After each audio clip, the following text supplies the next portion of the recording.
aurait matière, il y aurait du travail. Et il y a beaucoup de personnes qui peuvent contribuer à la réflexion. Il se trouve qu'aujourd'hui, ce que je veux dire, c'est simplement que il y a suffisamment de raisons de remettre en question, ou en tout cas de questionner profondément les modèles de gouvernement de la cité qu'on nous a proposés et qui justifient que nous ayons des thématiques comme celle-ci aujourd'hui. Une fois que cela est dit et que désormais nous savons que nous devons mettre en place des modèles de cité, on peut revenir pour dire oui, la prise de pouvoir par les militaires dans ce contexte-ci est questionnable en raison du fait que ce n'est pas une mode de prise de pouvoir légale. Mais derrière, est-ce que ceux qui nous font la leçon se sont posé la question de la pertinence du pouvoir de ceux à qui on l'a enlevé, de l'efficacité de leur gestion, des résultats qui ont été produits pendant la période où il leur a été donné de mener la cité? Personne ne conteste ça. Personne ne conteste la présence des militaires en raison des mauvais résultats qu'ils auraient pu avoir. On conteste simplement, de principe, ce sont des militaires. Comme si, comme le disait le docteur Chouankap, les militaires étaient inaptes à la production des idées. Et des bonnes idées. Donc, il est important, de mon point de vue, que l'on dise que oui, il y a rupture de l'ordre constitutionnel. Mais cet ordre constitutionnel-là, de mon point de vue aussi, doit être revu pour permettre que, effectivement, les mouvements populaires puissent renverser des pouvoirs qu'ils estiment être. Parce que finalement, le pouvoir, il est entre les mains du peuple, qui peut l'exercer soit par la voie des urnes, si les urnes permettent de l'exercer, soit par la voie de l'expression populaire. D'accord? L'expression civique populaire. La prise de la Bastille, ce n'était pas les Chinois qui étaient venus là-bas. C'était l'expression populaire d'un peuple qui, à un moment donné, veut exprimer quelque chose qu'il n'arrive pas à exprimer par les moyens dits conventionnels. D'accord? Donc, il est possible que le peuple, par un mouvement comme celui-là, tu as introduit aujourd'hui la thématique par les printemps arabes. Il ne me semble pas que les printemps arabes étaient prévus par les constitutions des pays dans lesquels le printemps est passé. Donc, il est important de se dire que les peuples peuvent aussi, et quelquefois, la prise de pouvoir par les militaires est consécutive à l'expression populaire d'une désapprobation ou d'un rejet complet de la politique des civils qui sont au pouvoir en respectant l'ordre constitutionnel, soit dit en passant. Alors, docteur Chouankap, dans l'histoire, justement, vous avez convoqué ces faits, peut-être hors de nos frontières, des frontières africaines, de ces gouvernements militaires qui, peut-être à l'aune du tribunal de l'histoire, ont tenu, compte tenu justement de ce qu'on voit aujourd'hui, mais est-ce que c'est le cas également des gouvernements militaires qui ont assuré, je ne vais pas parler des transitions, mais qui ont assuré un pan de la vie de leur peuple sur le continent? Est-ce que on peut, de façon équivalente, leur attribuer les mêmes résultats, justement? Oui, je souscris entièrement à la démarche de Franklin. Je dis entièrement. Parce que aujourd'hui, sur la thématique du panafricanisme, la question fondamentale, au-delà de tous les chemins que prennent les panafricanistes pour s'exprimer, la question fondamentale, c'est nous aussi au centre du débat. Oui, c'est nous. Il disait tout à l'heure qu'il a reçu des cours de philosophie sur la géographie de l'agriculture américaine et tout. Nous écoutons sur les plateaux, même quand on discute de cette démocratie en Afrique, des gens disent oui, même dans les grandes démocraties. Mais ça fait quoi? On a quantifié ça par quoi pour mettre sur un plateau? Et je crois avoir cité ailleurs dans les débats ce que disait Roger Garoudi: l'Occident a été un accident pour l'histoire. J'ai une revue, cette revue IPRE, Institut panafricain des relations internationales, qui a été produite en son temps par Eden Kojo, je le cite, maintenant il est africain, et qui parlait de la démocratie, avec guillemets ou sans guillemets, en Afrique précoloniale, coloniale et post-coloniale. Déjà, cette formulation nous fait comprendre qu'on n'a pas attendu l'avènement d'une Athènes pour avoir le concept de démocratie, même si on se limite à sa définition primaire. Démocratie du peuple par le peuple et pour le peuple, n'est-ce pas? Donc la gouvernance là, du peuple par le... Il l'a dit tout à l'heure. Et là, je m'appuie sur Clinton, auquel on a posé certaines questions sur sa conduite. On parle bien de Bill Clinton. Oui, Bill Clinton. Okay. Il a dit, si cela correspond à la volonté du peuple, si cela correspond à la volonté du peuple. On a vu pour le cas malien, on a dit gouvernement de transition, gouvernement militaire. Assimi Goïta a lancé un appel au peuple de descendre dans les rues. Tout le Mali est descendu dans la rue. Tout le Mali. En descendant dans la rue, on n'a pas oublié que Assimi Goïta était un pays militaire.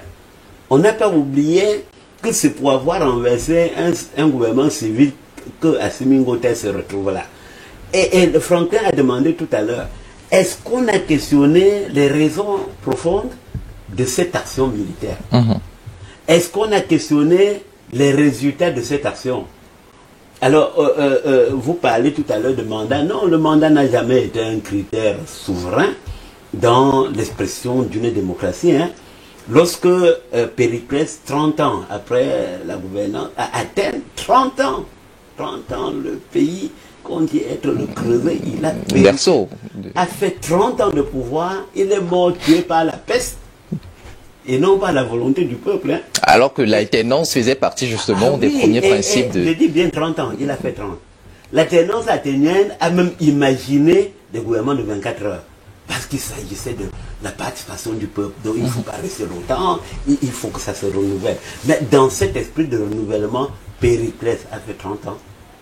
Et à sa mort, le peuple a pleuré comme si on avait besoin encore d'un séjour de 30 ans de Périclès au pouvoir.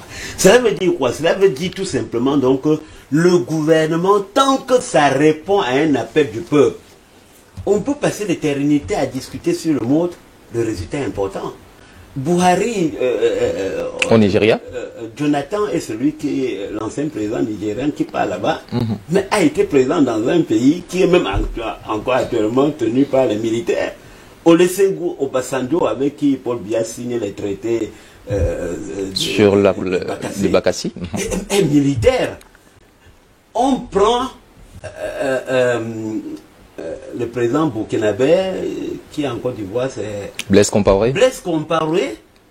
Lorsqu'on parle de transition en Côte d'Ivoire, au Burkina, parlant de Thomas Sankara, qui a eu pour successeur son ami Blaise Compaoré militaire, un jour Compaoré lit le discours et dit le gouvernement militaire actuel du Burkina Faso va passer le pouvoir au gouvernement civil. Je ne suis plus militaire. Voilà comment il a passé le pouvoir au civil dans un discours. Je ne suis plus militaire. Et il devient donc immédiatement civil. Et par le fait, éligible aux définitions que nous sommes en train de donner là, on se demandait s'il a changé de peau et de cerveau immédiatement dans un discours en une phrase. Et sans valider certaines formes de dictature. Lorsqu'on demande un jour, ça c'est les journalistes du journal Le Monde, qui demandent à Aïdjo de faire le bilan de la démocratie camerounaise. Aïdjo a répondu, bon, son maître a pensé que c'était le général de Gaulle.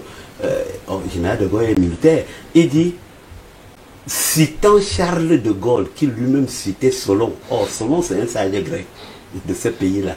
Citant Charles de Gaulle, qui lui-même citait Solon. La démocratie pour quel pays et à quelle époque? La démocratie pour quel pays et à quelle époque?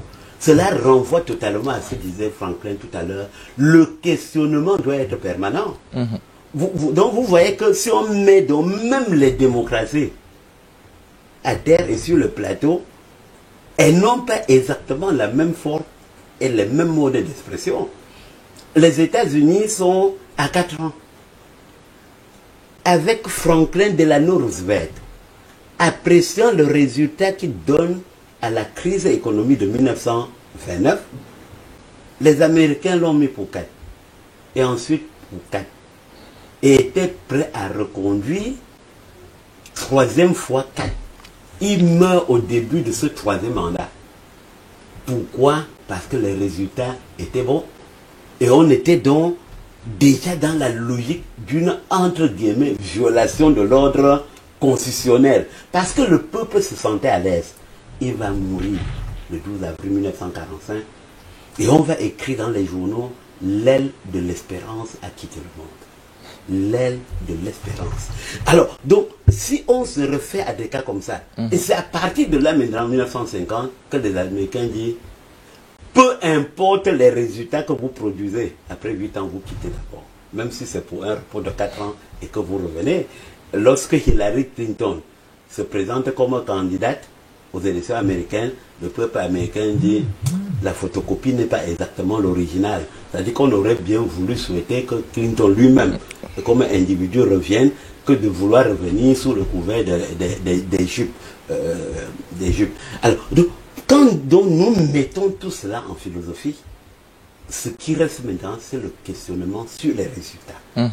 Quels résultats concrets et positifs les gouvernements en place ont donné aux questions que pose le peuple.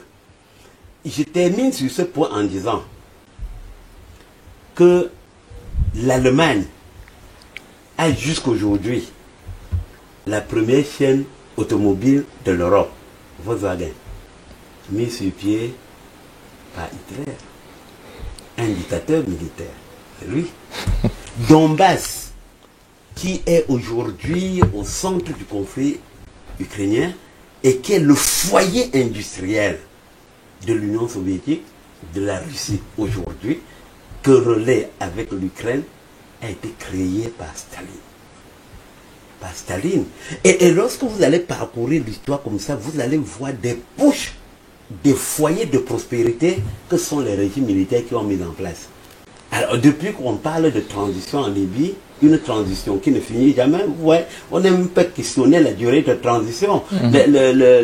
Transition civile. Oui, oui. Cette fois-là. Voilà. Une transition civile qui, elle, s'éternise, mais qui ne fait l'objet d'aucun débat. Voilà. Donc, vous voyez, il y a donc, du point de vue de l'histoire, je dis encore que je reste très accroché, rien qu'au mot questionnement. Lorsque les gens sur les plateaux de télévision, on leur reproche que le régime camerounais n'a pas fait ceci. On dit même en France, je dis, mais est-ce que le régime camerounais ne pouvait pas aussi se construire comme un modèle qu'on peut tricher en disant que non, au Cameroun, pour répondre à telle préoccupation du peuple, on a fait ceci.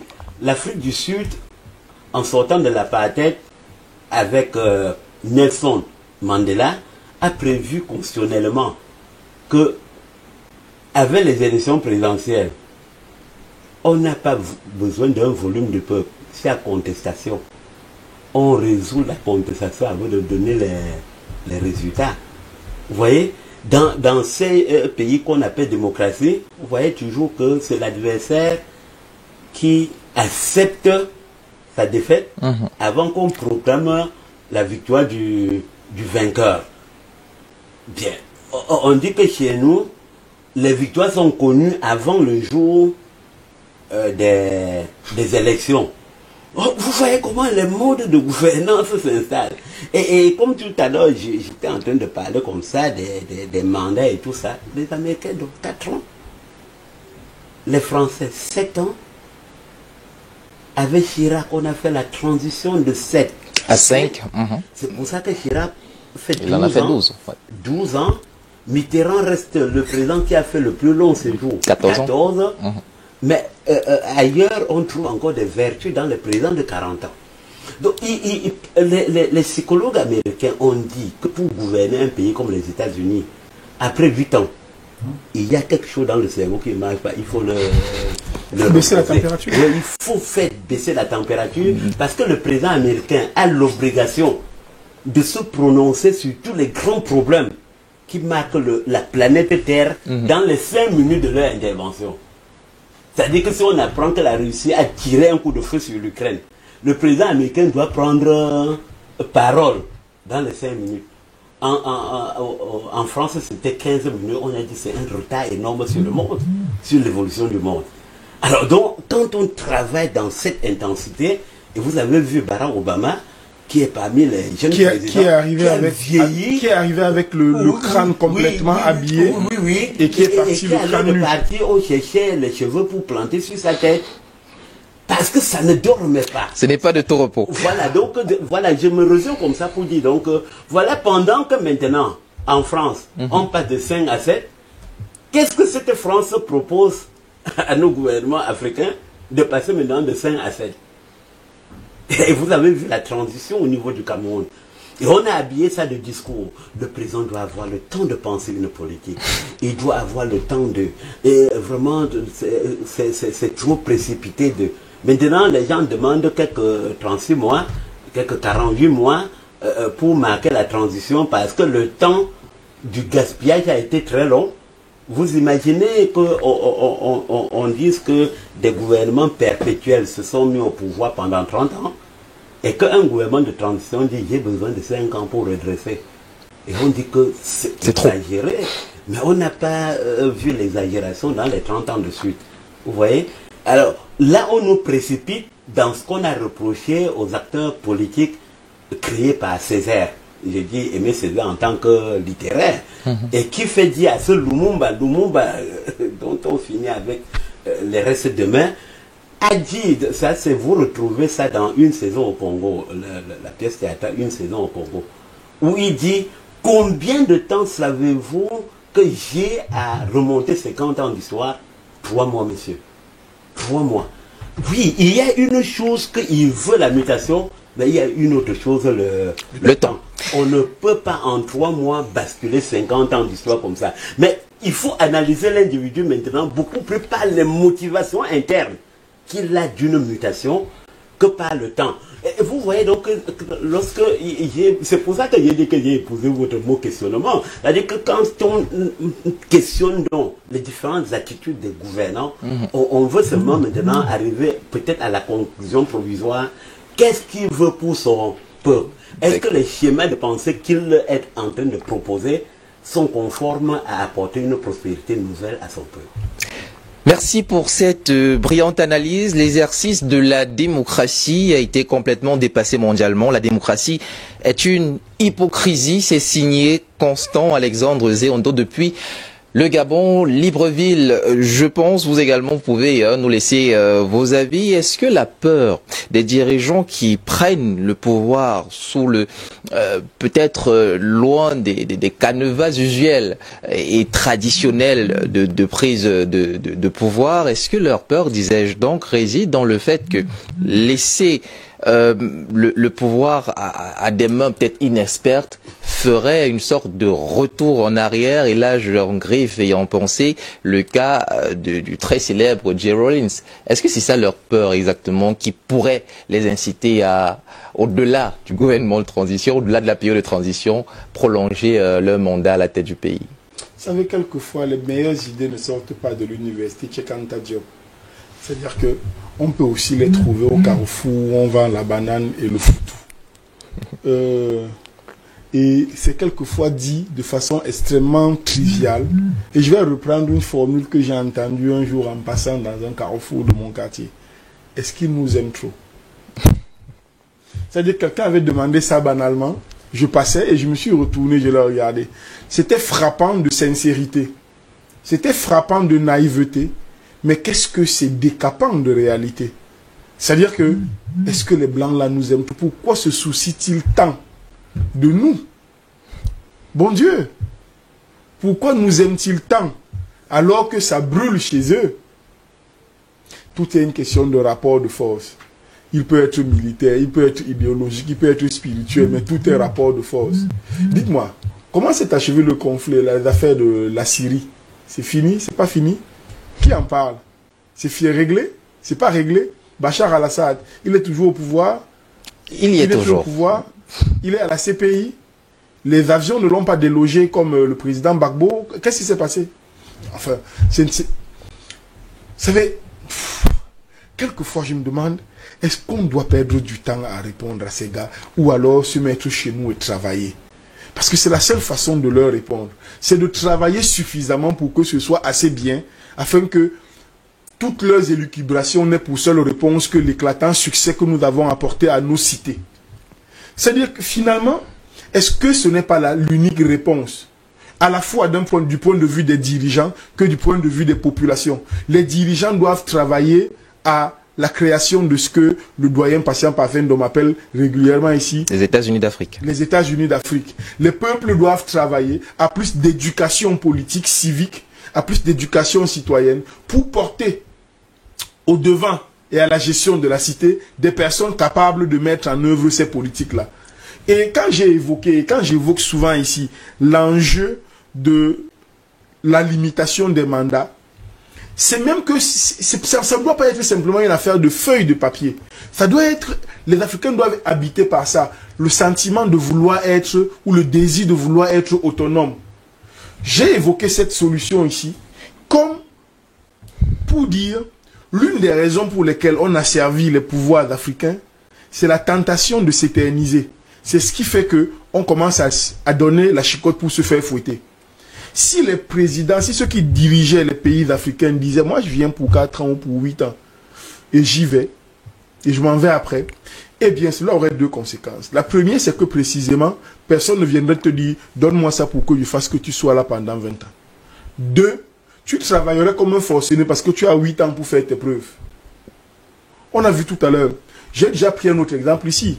Le doyen a pris l'exemple du président, de l'ancien président américain Barack Obama. Moi, j'étais allé un peu plus bas. Regardez le coach du Real de Madrid ou le coach de Barcelone. Regardez un coach qui vient à Liverpool. Quand il a entraîné là-bas 3 ans, ses cheveux sont blancs. Je dis un club de football. Mais l'intensité de la pression fait que tes cheveux ne résistent pas. Les cellules de reproduction des cheveux, ça saute. Ça saute. Parce que c'est intense, c'est violent. C'est violent, la nécessité d'atteindre les résultats. Vous êtes épiés, regardez, jugez chaque minute. Le monde entier vous écoute. Il faudrait que nous revenions à des choses basiques comme celle-là. Maintenant, les pouvoirs militaires ne doivent être jugés, de mon point de vue, que par 2 personnes ou deux séquences de jugement. La première séquence pour juger les pouvoirs militaires, c'est le peuple et l'efficacité de leur action. C'est-à-dire que le peuple doit dire, ok, nous on est satisfait ou nous on n'est pas satisfait. C'est le peuple qui donne mandat. C'est fini. Le deuxième, c'est le pouvoir temps. militaire. C'est le temps, c'est l'histoire, c'est la postérité. Donc voilà les 2 seules séquences. Le reste, c'est de la littérature géostratégique pour fragiliser les gens. Regardez, moi quelque chose m'a amusé. Et il faut que les Africains comprennent. Ces thématiques sont l'occasion de toucher des petites choses qui traversent comme ça et qui peuvent paraître banales. Lorsque la transition malienne s'est installée, il y a eu des éléments de communication et même une communication intensive de diabolisation de leur action, de leur présence et même des enjeux de leur pérennité là-bas sur un court temps, parce que 48 mois c'est rien dans la vie, dans la construction d'un peuple, c'est rien. Dans l'éternité d'un pays, c'est rien. Ça ne représente absolument rien. Je sais pas si on se comprend. Et pourtant, ça peut rapporter beaucoup si c'est bien fait. Et on a vu que ça peut être bien fait. Vous avez vu, la réaction du pouvoir malien a été de couper la diffusion de 2 médias. Canal France 24 et RFI. Ils ont coupé. Vous avez vu tout le tollé que ça a causé, cette décision-là. On nous a tout dit. Ceux qui suivent comme moi quelques brèves sur les chaînes occidentales, c'était terrible. Le procès qu'on a fait à ce qu'on appelle la junte malienne. Un peu comme on dit les oligarques russes, un peu comme... Enfin, vous voyez toutes ces expressions-là. Mais au début du conflit ukrainien, russo-ukrainien, personne ne s'est aperçu que la chaîne RT, Russia Today, a été interdite en France et en Union européenne. Bien sûr. Ça, personne n'a relevé. Personne n'a relevé que la chaîne Russia Today. Parce que, en fait, la véritable guerre n'est pas une guerre armée. Vous voyez les armes qui crépitent. On donne l'impression que c'est le plus grave de l'affaire. Non, ce n'est pas le plus grave. C'est le soft power. C'est la capacité à intoxiquer les gens. C'est la capacité à structurer psychomentalement et intellectuellement les gens à penser d'une certaine façon. Et lorsqu'on a réussi ce travail, on peut même ne plus utiliser les armes. Vous-même, vous allez vous déposséder de tous vos biens et les donner à d'autres. C'est exactement ce qui se passe. C'est la raison pour laquelle, plutôt que le fond de l'action des militaires au Mali, au Burkina Faso ou en Guinée, on vous parle de la forme. Et quand on parle de la forme, on ne prend que leur tenue. Personne ne vous rappelle que sur la forme même, il y a que c'est le peuple qui les y a poussés. Et que lorsque on a remis en question leur légitimité à être là pour travailler, le peuple est encore intervenu pour dire non, nous leur faisons confiance. Voilà. Nous faisons confiance à leur capacité à fixer le cap, à nous montrer la voie et éventuellement, pourquoi pas, à nous y mener. Vous voyez que, de façon subtile, on déplace l'essentiel et on porte notre attention sur le contingent. C'est-à-dire que on prend de petites contingences comme ça qui peuvent être peu ou prou nécessaires. Parce que je continue de dire, je ne jette pas d'un revers de la main la rupture de l'ordre constitutionnel. Mais simplement, je prends ça pour ce que c'est. Ça veut dire, écoutez, j'ai déjà dit ici, vous ne pouvez pas reprocher à un otage d'avoir donné un coup, quelquefois mortel, à son bourreau pour se libérer. Non, on ne calcule pas. Lorsqu'on est en otage pour se libérer, on ne calcule pas. D'accord. On assène là où on peut pour mettre le ravisseur hors d'état de nuire et s'affranchir. Donc vous ne pouvez pas faire le procès à quelqu'un qui veut se libérer, de s'être libéré en coupant le pied ou en brisant le bras du ravisseur. Ce n'est pas possible de faire cette analyse-là. Il est important de relever et de rappeler que nous, en tant qu'Africains, nous ne devons pas avoir les mêmes critères d'analyse, nous ne devons pas avoir les mêmes grilles de compréhension que les Occidentaux. Nous n'avons pas les mêmes intérêts. Au Mali, merci Maître Franklin. Au Mali, la transition a été programmée pour dans 2 ans. Une loi électorale d'ailleurs a été promulguée la semaine dernière par le président colonel Assimi Goïta. Si dans 2 ans, la foule sort en masse comme on l'a vu à la solde de la prise du pouvoir par celui-ci, si la foule sort en masse, serait-ce un adoubement justement de ce pouvoir et serait-ce un appel de la population ou du peuple plus précisément à ce que colonel Assimi Goïta poursuive ce mandat? Et si tant est-il que c'est le cas, devrait-il accepter? Je dis bien que nous ne pouvons pas lire dans la boule de cristal. Je continue, je répéterai 100 fois si je suis ici. Tout gouvernement doit répondre positivement à l'appel de son peuple. Oui. C'est pour ça que nous sommes exclus du jeu des mandats comme entrée des débats démocratiques. Je vous ai dit que Périclès, ça fait 30 ans et on utilise le terme au temps de Périclès. On a utilisé le concept au temps de Bill Clinton. Il n'a fait que 8. Dans le langage de l'histoire, quand on dit au temps de, on est dans la deuxième moitié d'un siècle. C'est-à-dire que ça commence vers 50 ans. Pourquoi on utilise l'expression au temps de? Alors, si quelqu'un donc gouverne pendant 30 ans et bénéficie déjà de l'expression au temps de, ça veut dire qu'il a marqué les consciences. Et positivement. Si Bill Clinton gouverne pendant 8 ans et on dit au temps de Bill Clinton, pourtant d'autres à 3 ans créent déjà un marasme dans le corps de ceux qui vivent ce pouvoir-là atrocement. Vous voyez? Donc tout à l'heure là, j'ai dit, bon, il faut être là parfois quand je viens aussi, pour m'inspirer si je peux trouver dans votre réflexion des ressorts pour avancer. Ouais, tout à l'heure là, il a dit que si un otage assène un coup à son oppresseur pour se libérer, on ne peut pas lui en faire procès. Je n'aime pas de voiture, moi. Là, je vois les gens conduire, puisque je me fais aussi parfois conduire.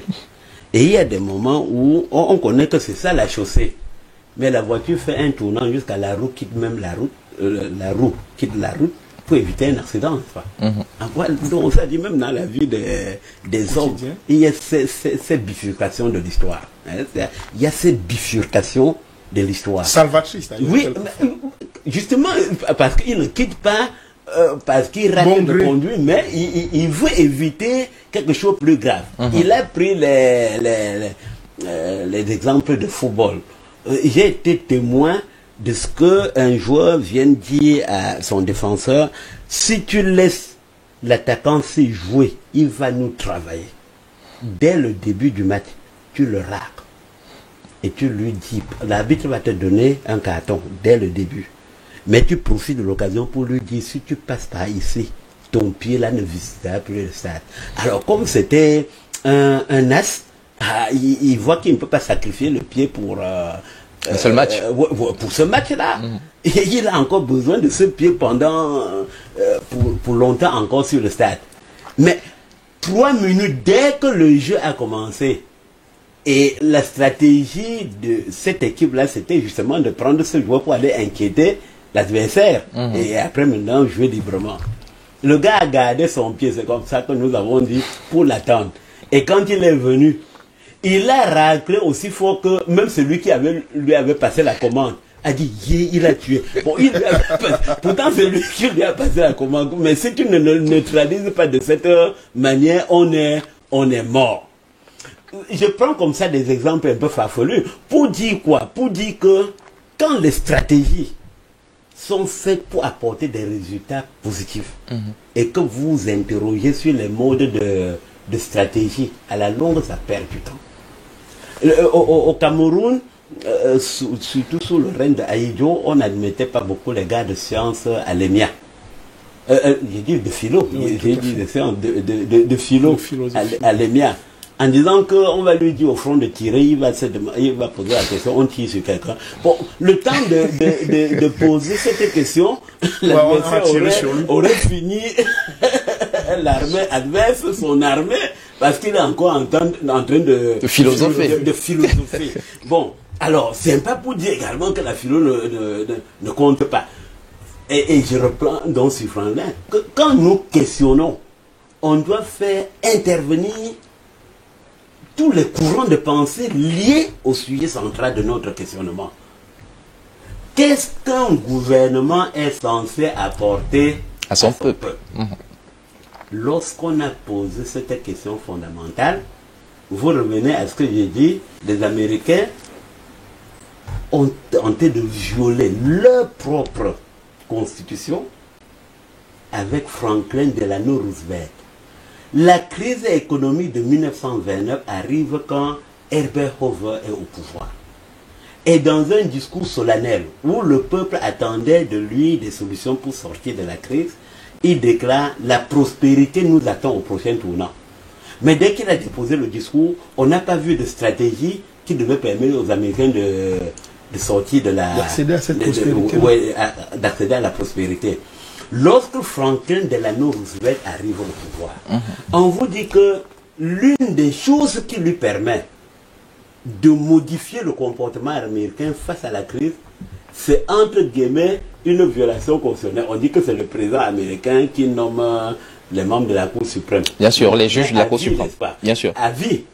On dit que, en utilisant votre mot contingence, lorsque Franklin Delano Roosevelt arrive, pour des raisons justifiées ou pas, 5 membres sur 9 de cette Cour suprême ne sont pas là, démissionnaires ou morts.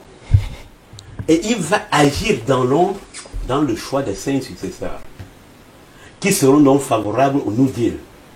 Ça veut dire que tous les lois qu'il pondait pour favoriser la sortie des États-Unis de la crise, même quand ça ne respectait pas les canons, entre guillemets, d'une démocratie américaine, c'était validé. Bien sûr, parce qu'à 5, c'est la majorité quand même, puisqu'ils sont 9. Et à 8, en 8 ans, il a pu libérer les États-Unis d'une crise mondiale qui avait amené les grands hommes d'affaires à la pendaison. Lorsque j'avais l'opportunité d'enseigner ça en classe, je leur disais que la crise était telle que les photos Victor sont devenus des cireurs de chaussures. Vous voyez la décringolade. Et j'ai posé la question, où sont donc partis les cireurs? Ça veut dire qu'ils étaient enterrés depuis fort longtemps, à des couches et à des couches. Il y a eu une bifurcation de l'histoire pour ressortir. Lorsque l'Union soviétique est au bord du gouffre, en 1921, lorsqu'on introduit la dette en Union soviétique, une nouvelle politique économique, ils définissent par une sortie provisoire de l'étau du communisme, créer des trous d'aération par le biais du capitalisme, et lorsque la situation va se stabiliser, on revient. Donc on voit à chaque fois cette préoccupation permanente. Est-ce que ce que nous posons là comme acte, est-ce que le régime que nous mettons en place est celui à même de donner réponse aux besoins et aux demandes des peuples qui sont concernés? La seule, et tout à l'heure, il vous a parlé des mouvements de Carrefour. J'ai utilisé quelque part une expression que j'avais apprise de Sophie Bessie, qui était journaliste à Jeune Afrique. Une générosité suspecte. Une générosité suspecte. Est-ce qu'ils nous aiment tant? Oui. Moi, j'appelle ça l'altruisme assassin. Oui. On nous fait sortir un type de discours. Le président sénégalais est parti à Moscou voir Poutine pour le problème de blé. Et tout de suite, les chaînes dont vous parlez là, ils ont dit que l'Afrique va mourir dans 3 minutes si le blé ukrainien n'est pas livré. Libéré. Pourtant, ils nous font croire que ce n'est que chez nous qu'il y a un impact de blé ukrainien qui n'est pas libéré. Pourtant, nous, on a le foutu et eux pas. Et alors, c'est ça. Lorsque la guerre se déclenche en Côte d'Ivoire, les Français, les industriels français, ont dit, si vous n'arrêtez pas cette guerre avant tel temps, la France sera plus victime que la Côte d'Ivoire, en raison de la pénurie du cacao et les chaînes alimentaires qui vont s'arrêter. Et avec le chômage qui s'ensuit. Et c'est à l'époque où moi j'apprends, par exemple, que pour le chocolat blanc, le produit essentiel qui sert à fabriquer le chocolat blanc n'est produit pour le moment que dans un seul pays africain, c'est le Cameroun et où en Congo. Le Cameroun, en Congo. Vous voyez que même la guerre est réglementée, la durée de la guerre est réglementée en fonction des réserves. Ça, c'est vrai pour les Américains, c'est vrai pour la Syrie. Et tout à l'heure, donc, il a posé une question fondamentale. Je me rappelle toujours le discours de François Hollande, qui disait que la France qui ne peut pas quitter le pouvoir en laissant... Il menaçait de Bachar al-Assad. Oui, que lui... Et ça, c'était avant l'intervention russe. Oui, et il a dit ça, ils sont partis là-bas avec leur pistolet, bon, ça c'est entre guillemets, et quand les Russes ont déclenché le premier coup de feu, Hollande était le premier à fuir le champ de guerre. Et Bachar est encore là. Et on leur dit, si vous tenez encore tel type de discours. Et je ne pense pas fondamentalement que la Syrie se porte moins bien que la France. C'est même pas déterminé. Puisque le problème syrien, c'est quoi? C'est toujours comment on déforme tout, non? Ça dit que c'est dans la trame de l'histoire. La Syrie même, c'est quoi d'abord en histoire? La Syrie, c'est quoi? Tous ces pays qui sont situés sur les bords de la Méditerranée, Palestine, Israël et machin, les pays de carrefour du monde ont des enjeux terribles à redéfinir. Ah oui, et les Américains comme les autres puissances ont toujours dit, si nous devons contrôler le monde, on contrôle les points carrefour du monde. Le Cameroun est un pays carrefour du monde. Je dis bien, le Cameroun est un pays carrefour du monde déterminé par l'histoire. Ce n'est pas par le président Biya. Que Biya soit là ou pas, cette position naturelle ne change pas. Et donc, c'est une donnée à intégrer dans le faisceau de l'histoire pour ceux qui vont analyser le Cameroun de demain. Alors, certaines longévités maintenant au pouvoir sont justifiées par les intérêts de ces puissances. Alors bon, si on le laisse 30 ans, bon, ça ne nous gêne pas, il stabilise les choses. Si on le laisse 40 ans, mais à 2 ans, on trouve qu'il a trop gouverné. La Côte d'Ivoire de tout à l'heure dont on parlait, on a dit que Laurent Gbagbo a tué la démocratie depuis 10 ans. Et à l'époque, on était, je crois, à 30 ans au Cameroun. Les gens ont chuchoté qu'il y a déjà 30 ans à Yaoundé. On a dit seulement 30. Ouais, sur les concepts. C'est-à-dire, depuis 10 ans, et seulement 30. Et donc, on ne doit pas se perdre. C'est pour ça que moi, j'ai dit encore que j'ai adhéré à Franklin, qui a dit tout à l'heure que même la thématique est déjà un questionnement sous-jacent là. C'est-à-dire que quand nous, disons, imposer... Oui, bon, donc c'est ce que nous attendons, comme disait Edem Kodjo, que le malheur de l'Afrique est de regarder toujours dehors et d'attendre ces concepts de base de dehors. Quand est-ce que nous allons retourner le regard sur nous-mêmes et formuler les questions endogènes dont les réponses doivent manœuvrer et manipuler notre avenir? Ben voilà, c'est de ces intelligences que jaillit et jaillira la lumière et certainement l'avancée pour l'Afrique. Oui, cette problématique a été formulée comme telle pour en appeler justement aux analyses, à l'étude et à la réflexion.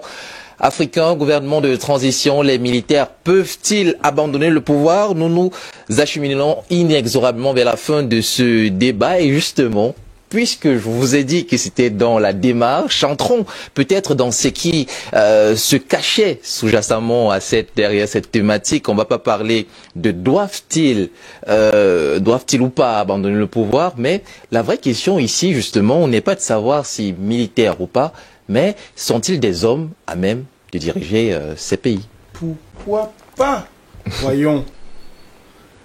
C'est même... Et là, on a pour le cas d'espèce, on va dire, on a circonscrit la problématique à 4 pays qui font bien la problématique d'aujourd'hui. On parle bien du Mali, du Burkina Faso, de la Guinée-Conakry et du Tchad, où les gouvernements de transition actuels sont dirigés par des militaires. Le président Obasanjo a eu au moins le même niveau d'intelligence que le président Paul Biya pour penser que le conflit transfrontalier entre ces deux pays pouvait se gérer par l'intelligence plutôt que par les armes. L'un était militaire, l'autre civil. Voilà. C'est bien la preuve que les deux sont habités par un cerveau qui peut avoir le contenu et la contenance nécessaires pour élaborer les mêmes réflexions. Ça devait être quand même pris au cas par cas, non? L'un des hommes politiques, on va finir par voir si on peut généraliser tout ça. L'un des hommes politiques les plus marquants de l'histoire récente de l'Afrique, c'est qui? Le panafricaniste convaincu. C'est Thomas Sankara. Il me semble bien, je peux me tromper, mais que c'était un homme en treillis. Et on peut multiplier, je crois. On a cité le colonel Kadhafi. On a cité Gamal Abdel Nasser. Un peu plus loin, Jérôme au Ghana. On peut en citer encore et encore. Et puis, comparaison n'est pas raison, certes, mais observons un peu. Vous avez le sentiment, quand vous multipliez les chefs d'État civils, les présidents civils, qu'ils auraient beaucoup aidé l'Afrique. Quand vous regardez inversement, les présidents civils et les temps qu'ils ont mis au pouvoir, vous avez le sentiment qu'ils ont beaucoup aidé l'Afrique, que l'Afrique se sera beaucoup... Enfin, que la part d'Afrique qui leur a été donnée de gouverner est un modèle pour la suite et pour la postérité, que l'histoire les tiendra dans les meilleures pages de ses livres. Voilà, vous savez... Je veux croire que dans votre développement, vous n'en appelez pas à l'insurrection et que vous dites que la question n'est pas au niveau du costume porté. La question n'est pas au niveau du costume porté, du treillis, du béret. Je voudrais simplement qu'on évacue de ce sujet la question du treillis. D'accord. C'est pas le mode d'accession au pouvoir. Je crois que cela doit faire partie de la grande réflexion des modes de gouvernement. Comment est-ce qu'on veut diriger nos pays? Écoutez, parce que le reste, tenu ou pas tenu, c'est l'élévation des murs. Et la forme des murs n'est rien d'autre que la forme de la fondation. Ce que je dis, c'est décidons ensemble de quel type de fondation nous voulons pour le gouvernement de nos cités. Et puis ensuite, vous verrez. Peu importe la tenue que met celui qui viendra élever les murs auront la forme de la fondation. C'est ce que ceux-là, ils ont réussi à faire. Ils ont tellement bien réussi que même quand ils font une distorsion, ils lui donnent un nom scientifique. Même quand, lisez Ombing, la guerre des monnaies, c'est un livre de 600 pages que je souhaite à chacun de lire. Je recommande même de lire Ombing. Et ceux qui vous contactent, je peux leur envoyer ça en fichier soft. C'est un excellent livre qui montre très bien comment ces choses-là sont construites et déconstruites, et qu'ils se sont arrogés le droit de dire ce qui est scientifique et juste. Ils se sont arrogés le droit d'internationaliser leurs méthodes et leurs problèmes. Dès qu'un problème les concerne, il est international. Dès qu'une méthode est la leur, c'est une méthode conventionnelle. C'est-à-dire qu'ils ont réussi à faire ça comme ça. Nous devons, nous, réussir à travailler autre chose, aller tirer de chez nous les modèles de société que l'on veut construire, et ils détermineront les modes d'accession à l'autorité pour gérer les cités. Je ne sais pas si on se comprend. Mais une fois qu'on a évacué cet aspect-là, je dis que le fait d'être militaire ne vous enlève pas de compétences. Enfin, ne donnez pas l'impression que les militaires n'ont que des bras et des jambes. Ils n'ont pas que des bras et des jambes, ils sont capables. Et l'histoire nous montre très bien que ce sont des personnes qui, du fait même de leur discipline, de la discipline de leur formation, sont les plus à même à mettre en place un certain nombre de processus. Et également, nos républiques ont 50, 60 ans. Donc, quelque part, il faut un peu de poigne pour mettre en place les choses sur les rails. Et donc, on devrait marcher à la musique martiale. Il faut un peu de rigueur. Je ne sais pas qui est martial, mais si vous mettez dans martial la discipline, oui. Si vous mettez dans martial la rigueur de la gestion, oui. Si vous mettez dans martial le fait d'élaborer des règles, d'avoir une parole, de la donner et de s'y tenir, oui. Si c'est ça martial, je prends. Vous vendez, je prends. D'accord? Donc, là où on se trompe, c'est que quand on se lève le matin, des médias qui ne sont pas de chez nous proposent les sujets de réflexion. Et tous ces sujets-là n'ont qu'un seul objectif, nous distraire. C'est-à-dire que tous les jours, à l'école, à l'hôpital, à l'église, partout, ils nous proposent les sujets. Ils nous proposent Jésus ici, ils nous proposent ceci là-bas, ils nous proposent des thématiques. Ça n'a qu'un seul objectif, c'est nous distraire. Parce que, écoutez, quand à la fin d'une semaine, des gens partent lire un livre qui leur parle des cours d'eau qu'il y a à 10 000, 15 000 kilomètres d'eux, alors qu'ils ne connaissent pas les noms des cours d'eau qui traversent leur village à 200 kilomètres, il faut se questionner sur leur état mental. C'est là la problématique. C'est que nous devons nous approprier nos sujets.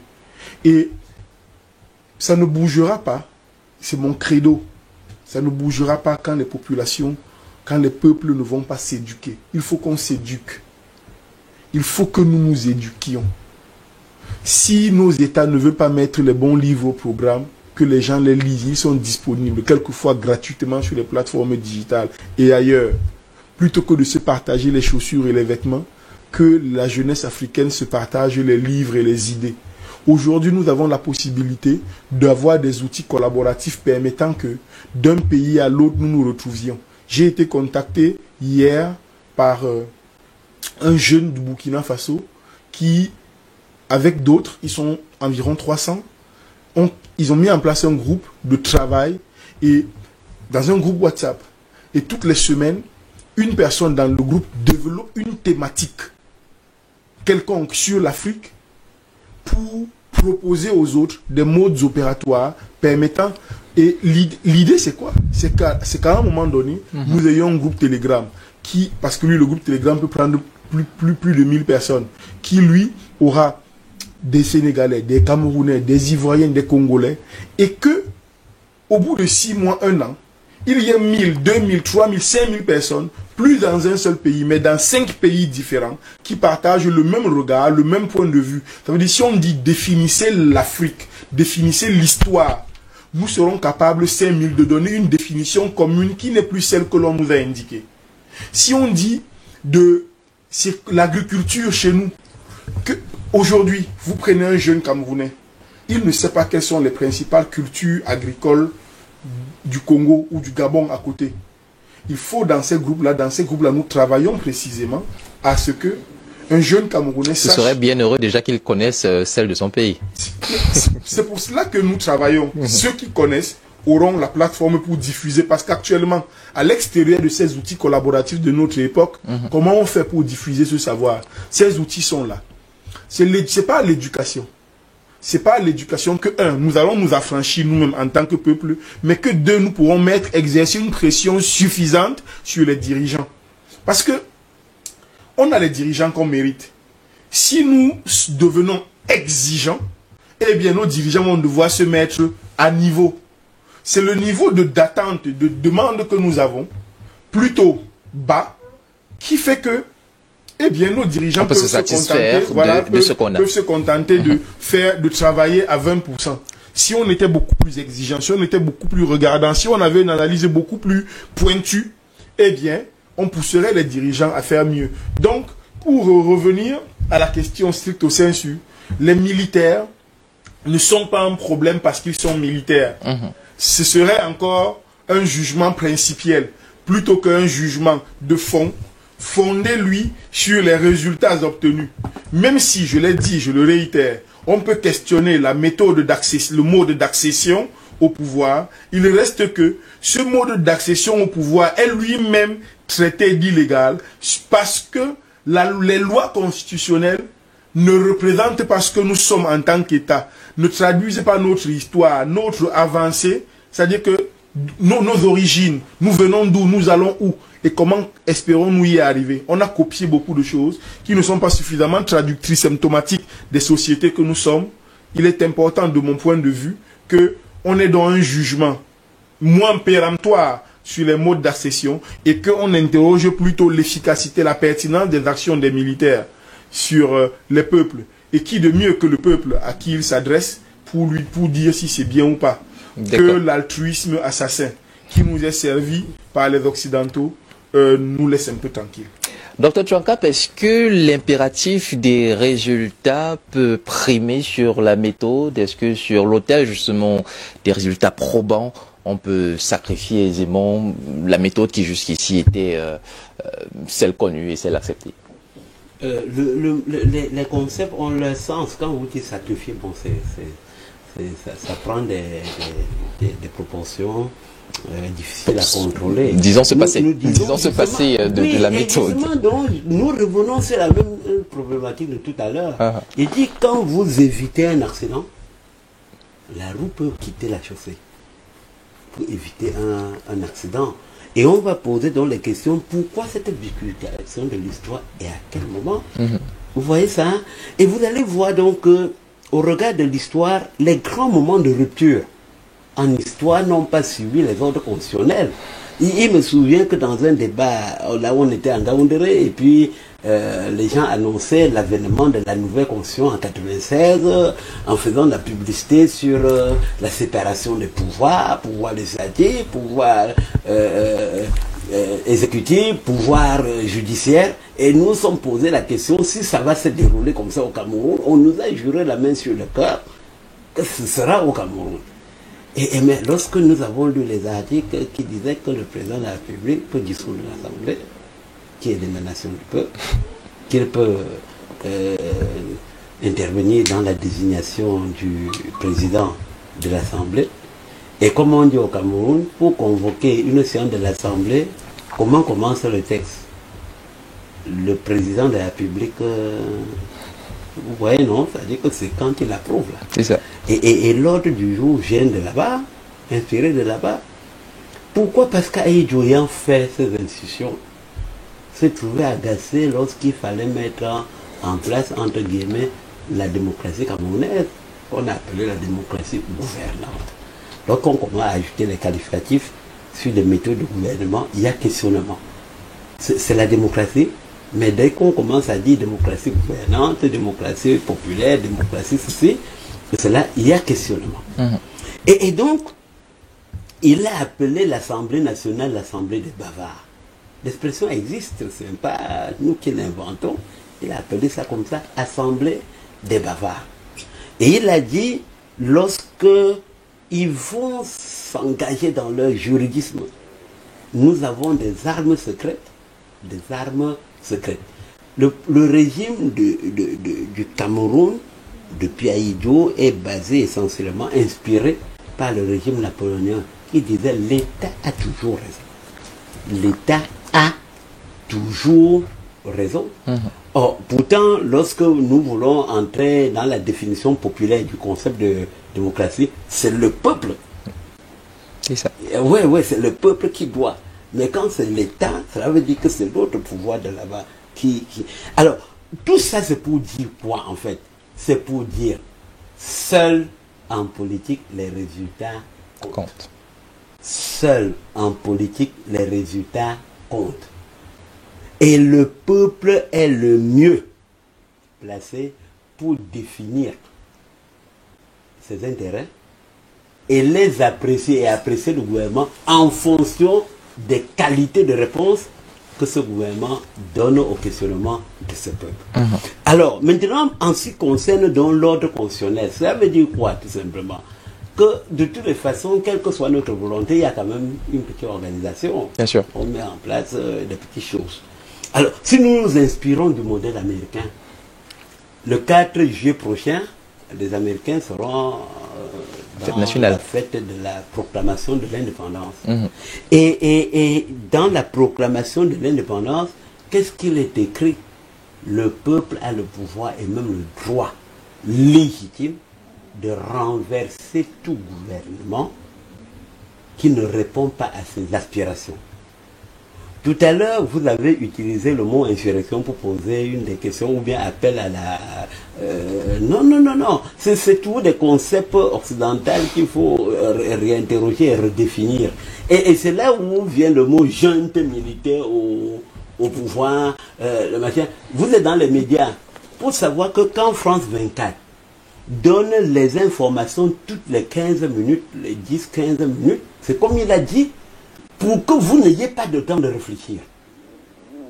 Hitler disait qu'à force de... même avant Hitler, à force de... j'oublie le nom de Rudolf Hess, qui était le chef de la propagande hitlérien, il disait que il faut travailler l'allemand de telle sorte qu'il voit dans le noir le rouge, et le rouge dans le noir. On peut lui dire que le ciel est l'enfer, et l'enfer est le ciel. C'est-à-dire qu'on a modifié tous les schémas de pensée. Lorsqu'on a pris votre cerveau et parti, vous n'êtes plus qu'un déchet. Et je crois que le processus de l'histoire a un temps permis que notre cerveau soit. Mais la qualité des débats qu'on mène aujourd'hui voudrait maintenant que nous nous réapproprions notre cerveau. Et le cerveau humain, en prenant le langage informatique, est une caisse vide. Entre ce que nous émettons, je traduis peut-être maladroitement, mais la formule qu'il a donnée, a dit que la forme des murs respectera la fondation. On ne pouvait pas mettre la fondation, ça regarde comme ça, le mur est comme ça. C'est qu'il y a quelque chose là-dedans qui ne tient pas. Il faut redéfinir le plan architectural de tout ça. Donc, alors, le résumé, et je pense que si j'ai 20-30 heures à parler, je dirais la même chose. Quelle réponse un gouvernement donne aux questions et aux demandes de son peuple? Lorsque vous voyez les gens marcher, ils sont 300 millions, c'est 300 millions de questions qui marchent là dans la rue. C'est 300 millions de questions, chacun a sa préoccupation. Lorsqu'on est arrivé au débat télévisé, pour accéder aux grandes charges de l'État dans les pays, États-Unis, France aujourd'hui, les débats télévisés, c'est parce qu'on se dit, il faut que ceux qui veulent accéder à ce pouvoir nous montrent leur capacité de maîtrise des problèmes qui se posent à nous. Vous voyez? Donc, les gens s'insultent lorsqu'ils font des campagnes, tel sur la colline de Ngaoundé, l'autre à Maroua. Mais on dit que bon, le moment venu, le peuple va essayer de filtrer et que les deux environ, on dit bon, face à face, parlez-nous de ce peuple-là. Parlez-nous d'eux. Pourquoi on a institué ça? C'est parce que chaque fois, on veut vérifier si ceux à qui on veut confier un mandat pour le peuple ont la maîtrise des questions et des préoccupations permanentes du peuple. Et donc, j'arrive toujours encore à la conclusion selon laquelle, pour épouser ce que Franklin disait tout à l'heure, si hier nous avons passé le temps à consommer les modèles étrangers, l'heure est venue de redéfinir notre propre concept et nos méthodes de vie. Et quand je prends donc Edem Kodjo comme référence, il a écrit un livre, Et demain l'Afrique. Avant lui, il parle de plateforme digitale tout à l'heure. Einstein avait dit que 3 bombes marqueront le 21e siècle et le siècle à venir. Il a parlé de la bombe atomique déjà connue à l'époque, il a parlé de la bombe P qui s'annonçait, c'est-à-dire la bombe de la population va aller grossissante et serait un questionnement dans le débat du futur. Et je crois que je vous ai pris l'exemple de la Chine qui était présentée par l'Occident en 1840 comme handicapée par le poids démographique, 400 millions. Aujourd'hui, la Chine, la même, est grande puissance, et peut-être première, avait 1 milliard. C'est-à-dire que cette population s'est multipliée par 3. Comment est-ce que ce qui était pesanteur est devenu un atout? Il faut questionner ça, n'est-ce pas? Et voir donc maintenant, et c'est là où Edem Kodjo disait que c'est l'Afrique qui va pointer dans le milliard d'ici l'an 2020. Bon, on y est déjà, n'est-ce pas? Et que comment convertir cette population, n'est-ce pas, en données et en force économique pour que cela cesse d'être une pesanteur. Il a dit il faut donc dans la jeunesse la fabriquer. C'est là où je rejoins ce qu'il dit en disant que en partant de 300 personnes à 1000 personnes à ça, on va développer en Afrique une masse critique qui soit capable de réagir. Et dans le processus de la création des États-Unis d'Afrique, il faut la circulation des idées qui soient africaines. On ne grandit plus pour être Camerounais, pour s'enfermer dans le triangle national. Mais si on a le sentiment africain, on va ensemble apporter des idées pour refonder cette Afrique. L'Occident nous a fait croire au 19e siècle. Et ça, ils l'ont dit dans ce qu'ils ont appelé les idéologies de l'impérialisme. Il y a une des idéologies qui dit que l'Afrique a la forme d'un point d'interrogation. La forme d'un point d'interrogation. L'Afrique interroge le monde. Et nous, Europe, par bonté et générosité, nous ne pouvons pas rester indifférents aux questions que l'Afrique nous pose. Donc l'impérialisme est justifié, il a dit tout à l'heure. L'impérialisme est justifié. Et l'Église là-dedans accompagne ça. Heureux les pauvres car le royaume des cieux leur appartient. Voyez, si vous vous accrochez aux biens de la terre, au pétrole, au macabo, au manganèse, à la forêt, votre âme aura des difficultés d'atteindre les cieux. Laissez ça, nous en occupons. C'est le débat qu'on a sur le territoire de l'art africain aujourd'hui. C'est le débat qu'on a eu partout là-bas. Et je crois l'avoir déjà dit ici qu'un de mes amis avait écrit dans le journal de son établissement, ainsi parlait de mon grand-père. Et il racontait à son fils comment son grand-père lui disait que tous les objets qui se trouvent dans les musées chez les Européens, là, on a pris ça chez nous ici en parlant des affaires de paganisme et tout, mais ça meuble les musées là-bas et on paie très cher pour les voir. Bien sûr. Même les Africains partent de l'Afrique pour aller payer et voir leurs objets d'art qui se trouvent dans les musées européens. Merci, donc Dr. voilà un peu rime. Vraiment, je crois que la refondation et la reconstruction de l'Afrique passe obligatoirement par la mise en place de nouvelles idées. Voilà, et si c'était donc là le point de départ de cette nouvelle Afrique, débarrassée de ces complexes et de ces copier-coller malfaisants qui jusqu'ici ont au contraire de bonnes réalisations conduit ou alors maintenu l'Afrique dans ses chaînes d'asservissement. Rendez-vous à ne pas manquer, ce sera le 13 juin, justement, toujours dans la mouvance de ces réflexions, les nouvelles en tout cas, qui préparent l'Afrique au monde d'aujourd'hui, mais surtout au monde de demain. C'est cette thématique qui sera débattue par des experts dont vous faites vous aussi partie, la crypto-monnaie au centre des débats, menaces ou opportunités, un monde qui change. Vous nous rappelez rapidement quelques petits détails concernant justement ce rendez-vous? L'Afrique a la forme du point d'interrogation. Sauf que la seule personne à avoir entendu les questions, c'est la mauvaise personne, c'est l'Occident. Il est désormais temps que les Africains eux-mêmes entendent les questions de l'Afrique et y apportent des réponses afro-africaines. C'est la raison pour laquelle, puisque l'Afrique n'est pas une île et qu'elle est dans le monde, nous allons développer chez nous ce qui vient de chez nous. Mais nous n'empêcherons pas de prendre chez eux ce qui peut nous aider à mieux utiliser ce qui est chez nous. La technologie blockchain est une technologie révolutionnaire. Elle va permettre à l'Afrique à la fois de procéder à ce que j'appelle tous les jours ici le leapfrog. Le leapfrog, c'est le saut technologique. pour que l'Afrique rattrape son retard sur le reste du monde, elle n'aura pas besoin de passer exactement par les mêmes étapes de la révolution industrielle américaine, européenne ou chinoise. Le leapfrog et le développement technologique permettront à l'Afrique de faire un bond pour rattraper son retard sur les autres peuples. Il faut que les Africains s'approprient ces technologies-là. Il faut que les Africains comprennent ce que c'est. Le digital monétaire est en train de se mettre en place. Ça va faire souffler sur l'Afrique un vent de liberté, de flexibilité et surtout un vent de décentralisation que la finance classique en général et le franc CFA en particulier ne permettent pas. Voilà pourquoi des experts se réunissent dans le cadre de l'association des professionnels de l'économie numérique pour débattre de ces sujets, afin d'indiquer aux experts, afin d'indiquer aux dirigeants, afin d'indiquer aux jeunes quels sont les métiers du futur. Hier, j'ai posté sur ma page Facebook une petite image d'une machine qui résout en 5 minutes tous les problèmes esthétiques pour lesquels les femmes mettent 2 heures de temps. Et c'est ainsi que la technologie va effacer 24 années d'études. Parce que nous n'aurons pas vu venir ces outils-là. Il est important que les Africains se mettent au pas.